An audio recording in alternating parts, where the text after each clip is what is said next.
আগামী 12ই ফেব্রুয়ারি 2026-এ 13তম জাতীয় সংসদ নির্বাচন অনুষ্ঠিত হতে চলেছে। বাংলাদেশ স্বাধীন হওয়ার পর থেকে এ পর্যন্ত বাংলাদেশে 12টি জাতীয় সংসদ নির্বাচন অনুষ্ঠিত হয়েছে। এই ভিডিওতে আমরা দেখব সেই 12টি সংসদ নির্বাচন ঠিক কখন অনুষ্ঠিত হয়েছিল। প্রথম জাতীয় সংসদ নির্বাচন এটি অনুষ্ঠিত হয়েছিল 1973 সালের 7ই মার্চ। এই সংসদ নির্বাচনে আওয়ামী লীগ সংখ্যাগরিষ্ঠতা অর্জন করেছিল এবং শেখ মুজিবুর রহমান প্রধানমন্ত্রী হিসেবে শপথ গ্রহণ করেছিলেন। প্রথম সংসদ নির্বাচনের ঠিক 6 বছর পর দ্বিতীয় সংসদ নির্বাচনটি অনুষ্ঠিত হয় 1979 সালের 18ই ফেব্রুয়ারি। এই নির্বাচনে বাংলাদেশ জাতীয়তাবাদী দল বিএনপি সংখ্যাগরিষ্ঠতা অর্জন করে এবং প্রধানমন্ত্রী হিসেবে শপথ গ্রহণ করেন শাহ আজিজুর রহমান। এই সময়টাতে বাংলাদেশের রাষ্ট্রপতি ছিলেন প্রেসিডেন্ট জিয়াউর রহমান। দ্বিতীয় সংসদ নির্বাচনের 7 বছর পর তৃতীয় সংসদ নির্বাচনটি অনুষ্ঠিত হয় 1986 সালের 7ই মে। এই সংসদ নির্বাচনে হুসেইন মোহাম্মদ এরশাদের জাতীয় পার্টি সংখ্যাগরিষ্ঠতা অর্জন করে এবং প্রধানমন্ত্রী হিসেবে শপথ গ্রহণ করেন মিজানুর রহমান চৌধুরী। এই সময়টাতে বাংলাদেশের রাষ্ট্রপতি ছিলেন হুসেইন মোহাম্মদ এরশাদ। তৃতীয় সংসদ নির্বাচনের ঠিক 1 বছর 9 মাস পরে চতুর্থ জাতীয় সংসদ নির্বাচনটি অনুষ্ঠিত হয় 1988 সালের 3 মার্চ। এই সংসদ নির্বাচনে পুনরায় হুসেইন মোহাম্মদ এরশাদের জাতীয় পার্টি সংখ্যাগরিষ্ঠতা অর্জন করে এবং প্রধানমন্ত্রী হিসেবে শপথ গ্রহণ করেন মওদুদ আহমেদ। এই সময়টাতেও বাংলাদেশের রাষ্ট্রপতি ছিলেন হুসেইন মোহাম্মদ এরশাদ। চতুর্থ জাতীয় সংসদ নির্বাচনের ঠিক 3 বছর পর পঞ্চম জাতীয় সংসদ নির্বাচনটি অনুষ্ঠিত হয় 1991 সালের 27 ফেব্রুয়ারি।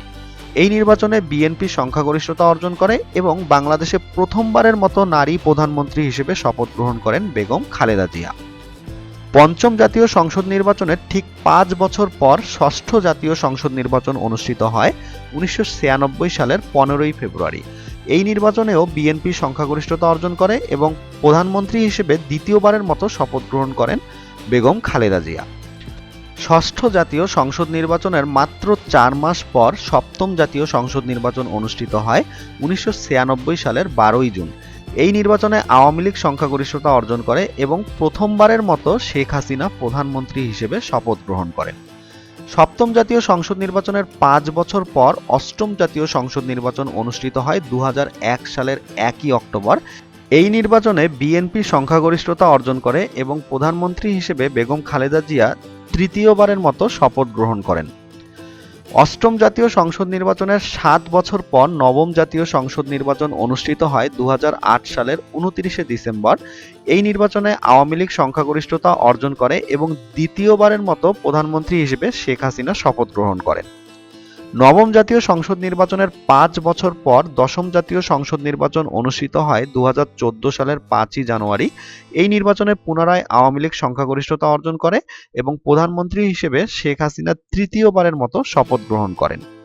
দশম জাতীয় সংসদ নির্বাচনের 5 বছর পর 11তম জাতীয় সংসদ নির্বাচনটি অনুষ্ঠিত হয় 2018 সালের 30শে ডিসেম্বর।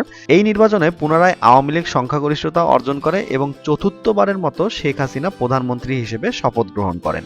11তম জাতীয় সংসদ নির্বাচনের ঠিক 5 বছর পর 12তম অর্থাৎ সর্বশেষ জাতীয় সংসদ নির্বাচনটি অনুষ্ঠিত হয়েছিল 2024 সালের 7ই জানুয়ারি। এই নির্বাচনেও বরাবরের মতো আওয়ামী লীগ সংখ্যাগরিষ্ঠতা অর্জন করেছিল এবং প্রধানমন্ত্রী হিসেবে শেখ হাসিনা পঞ্চমবারের মতো শপথ গ্রহণ করেছিলেন। 12তম জাতীয় সংসদ নির্বাচনের 2 বছর পর 13তম জাতীয় সংসদ নির্বাচন অনুষ্ঠিত হতে চলেছে 2026 সালের 12ই ফেব্রুয়ারি। এই নির্বাচনে শেখ হাসিনা, খালেদা জিয়া, এরশাদ কেউ নেই। বাংলাদেশ সম্পূর্ণ নতুন প্রধানমন্ত্রী পেতে চলেছে 13তম জাতীয় সংসদ নির্বাচনে এবং প্রধানমন্ত্রী হওয়ার দৌড়ে যারা এগিয়ে রয়েছেন তাদের একজন হচ্ছেন বিএনপির চেয়ারম্যান তারেক রহমান এবং আরেকজন হচ্ছেন জামাতি ইসলামের আমির ডক্টর শফিকুর রহমান। তো প্রধানমন্ত্রী হিসেবে আপনি কাকে আশা করেন সেটা ভিডিওর কমেন্টস বক্সে লিখে জানিয়ে দিবেন। এই ধরনের ভিডিও পেতে আমাদের সঙ্গেই থাকুন আর এতক্ষণ ধরে ভিডিওটি দেখার জন্য আপনাকে অসংখ্য ধন্যবাদ।